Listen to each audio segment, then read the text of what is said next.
de répondre à la question de l'attractivité, mais on est pris un peu en étau. C'est-à-dire que la Banque mondiale nous incite à faire le plus d'exonération possible, alors que le FMI nous incite à mobiliser le plus de recettes intérieures possible. Donc on essaie de gérer les deux.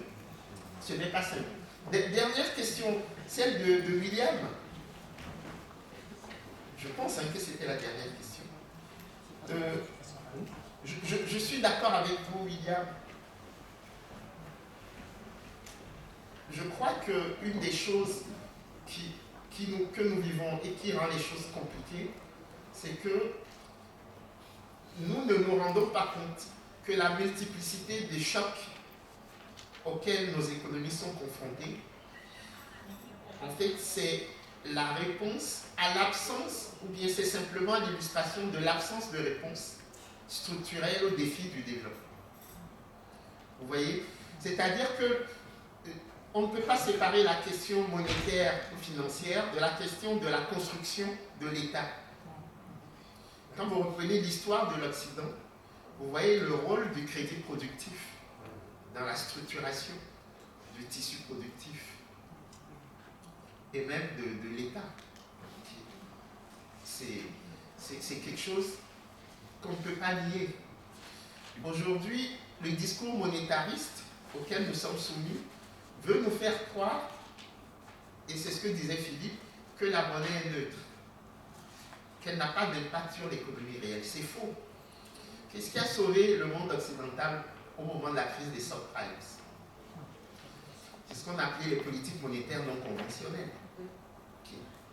On n'a pas hésité à injecter des milliards et des milliards de dollars ou d'euros pour essayer de sauver, okay, avec plus ou moins de succès, mais le principe, c'est celui-là.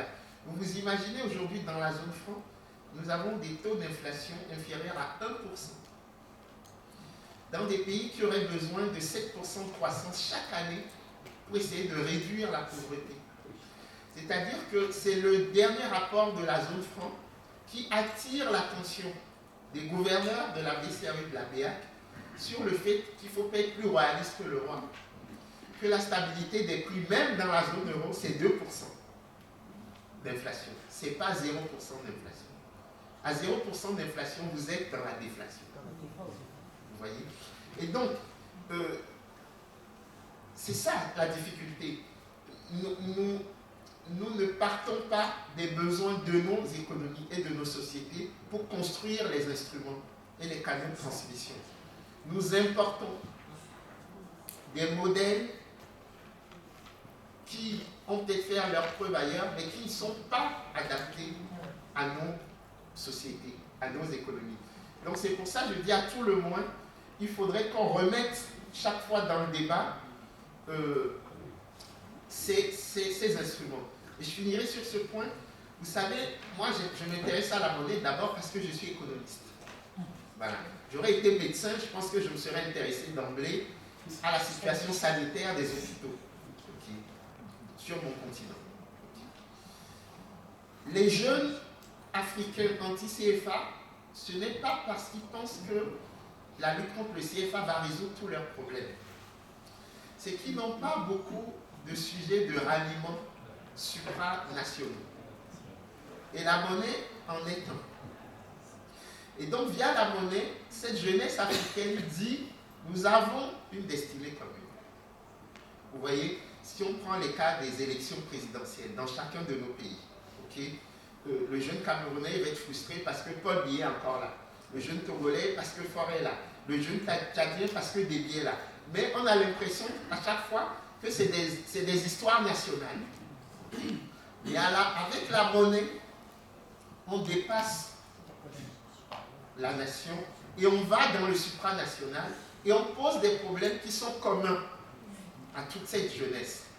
Donc, la bataille contre le CFA, ce n'est pas forcément une bataille pour une autre politique monétaire. 90% de ceux qui sont dans cette critique n'ont pas les éléments de politique monétaire. C'est la bataille pour l'émancipation de la jeunesse africaine.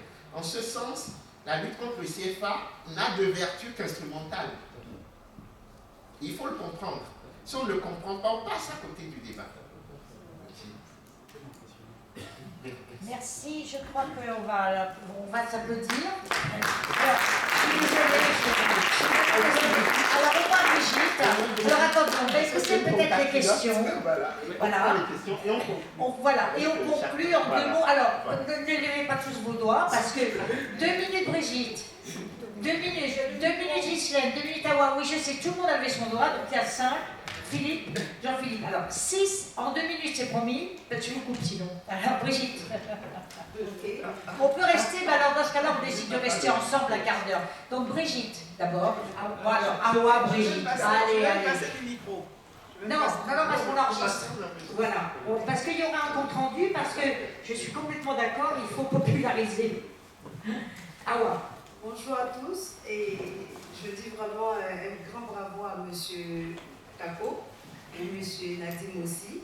Vous avez fait un exposé vraiment qui était très intéressant. Et j'ai toujours dit, le problème africain ne peut être réglé que par les Africains. Aujourd'hui, M. Kako, il a vraiment montré ça. Et tout à l'heure, comme vous avez dit, vous avez parlé de la jeunesse. Et je pense que moi, je fais partie de cette jeunesse-là. Mais je fais partie de la jeunesse qui réfléchit.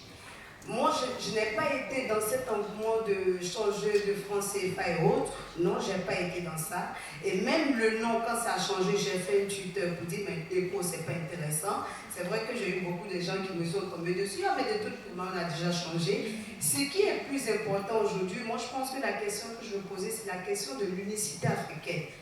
Tout à l'heure, vous avez parlé du Nigeria, avec tout ce que vous avez dit sur le Nigeria. Pourquoi aujourd'hui le Nigeria dit, oui, on n'est pas d'accord avec M. Buhari, le président, qui a dit on n'est pas d'accord avec ce que vous avez décidé. Et moi, je me suis toujours posé la question de savoir, est-ce que nous, les Africains,